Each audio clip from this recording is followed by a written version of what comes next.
हरे कृष्णा दोस्तों, आज से कार्तिक महीने की शुरुआत हो चुकी है। ये महीना जगत के पालनकर्ता श्री हरि और सुख समृद्धि की देवी माँ लक्ष्मी को समर्पित किया जाता है। इस महीने की महात्म्य के बारे में नारद पुराण और पद्म पुराण जैसे ग्रंथों में उल्लेख है। आज मैं आप सबके साथ दीपदान का महत्व शेयर करने जा रही हूँ। ब्रह्मा जी नारद जी से कहते हैं, स्त्रियों और पुरुषों ने जन्म से लेकर जो पाप किया है वे सब कार्तिक मास में दीपदान से नष्ट हो जाता है। इस विषय में वो एक प्राचीन इतिहास का वर्णन करते हैं। पूर्व काल में द्रविड़ देश में एक बुद्ध नामक ब्राह्मण रहता था। उसकी स्त्री बड़ी दुष्टा और दुराचार परायणा थी। उसके संसर्ग दोष से पति की आयु क्षीण हो गई और वो मृत्यु को प्राप्त हुआ। पति के मर जाने पर भी वह विशेष रूप से व्यभिचार में लग गई। उसको लोक निंदा से तनिक भी लज्जा नहीं होती थी। उसके न तो कोई पुत्र था और न भाई ही। वह सदा भिक्षा के अन्न का भोजन करती थी।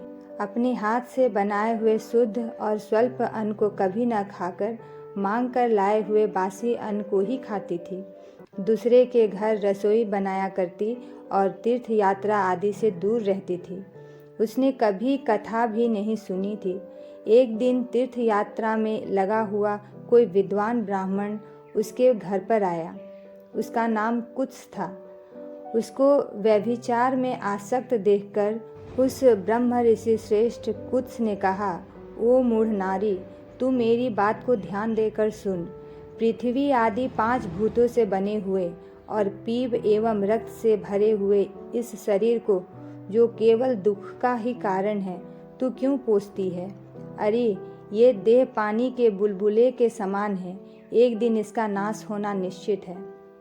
इस अनित्य शरीर को यदि तू नित्य मानती है तो अपने मन में बैठे हुए इस मोह को विचार पूर्वक त्याग दे। सबसे श्रेष्ठ देवता भगवान विष्णु का चिंतन कर। ऐसा कहकर कुत्स ब्राह्मण दूसरे के घर चला गया और वह ब्राह्मणी भी कुत्स की बात सुनकर पश्चाताप करती हुई इस निश्चय पर पहुंची कि मैं कार्तिक मास में अवश्य व्रत करूंगी। तत्पश्चात कार्तिक मास आने पर उसने पूरे महीने भर प्रातः सूर्योदय के काल में स्नान कर और दीपदान किया। तदंतर कुछ काल के बाद आयु समाप्त होने पर उसकी मृत्यु हो गई। वह स्वर्ग लोक में गई और समयानुसार उसकी मुक्ति भी हो गई। कार्तिक के व्रत में तत्पर हो दीपदान आदि करने वाला जो इस दीपदान का इतिहास सुनता है वह मोक्ष को प्राप्त होता है। ये थी दीपदान की महात्म्य। नारद, अब आकाशदीप का महात्म्य सुनो। कार्तिक मास आने पर जो प्रातः स्नान में तत्पर हो आकाशदीप का दान करता है वह सब लोकों का स्वामी और सब संपत्तियों से संपन्न होकर इस लोक में सुख भोगता और अंत में मोक्ष को प्राप्त होता है। इसीलिए कार्तिक में स्नान दान आदि कर्म करते हुए भगवान विष्णु के मंदिर में 1 मास तक अवश्य दीपदान करना चाहिए। महाराज सुनंदन ने चंद्र शर्मा ब्राह्मण के बताए अनुसार 1 मास तक विधिपूर्वक व्रत किया। वे कार्तिक में प्रतिदिन प्रातःकाल स्नान करके पवित्र होते और कोमल तुलसी दलों से भगवान विष्णु की पूजा करके रात में उनके लिए आकाशदीप देते थे। दीप देने के समय वे इस मंत्र का उच्चारण करते थे, दामोदराय विश्वाय विश्वरूपधराय च नमस्कृत्वा प्रदास्यामि व्योमदीपम हरिप्रियम। मैं सर्व स्वरूप एवं विश्व रूपधारी भगवान दामोदर को नमस्कार करके ये आकाश दीप देता हूँ जो भगवान को परम प्रिय है। देवेश्वर, इस व्रत से आप में मेरी भक्ति बढ़े। इस भाव से प्रार्थना करके राजा सुनंद दीपदान करते थे। ब्रह्म मुहूर्त में उठकर वे पुनः आकाशदीप देते थे।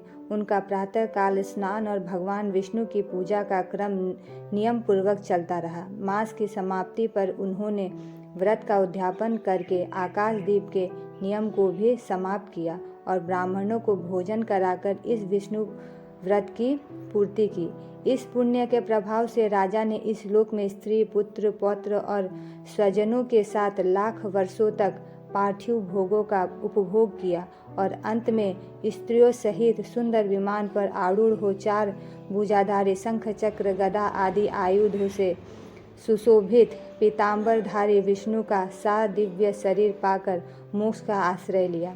वे विष्णु लोक में भगवान विष्णु के ही समान सुखपूर्वक रहने लगे।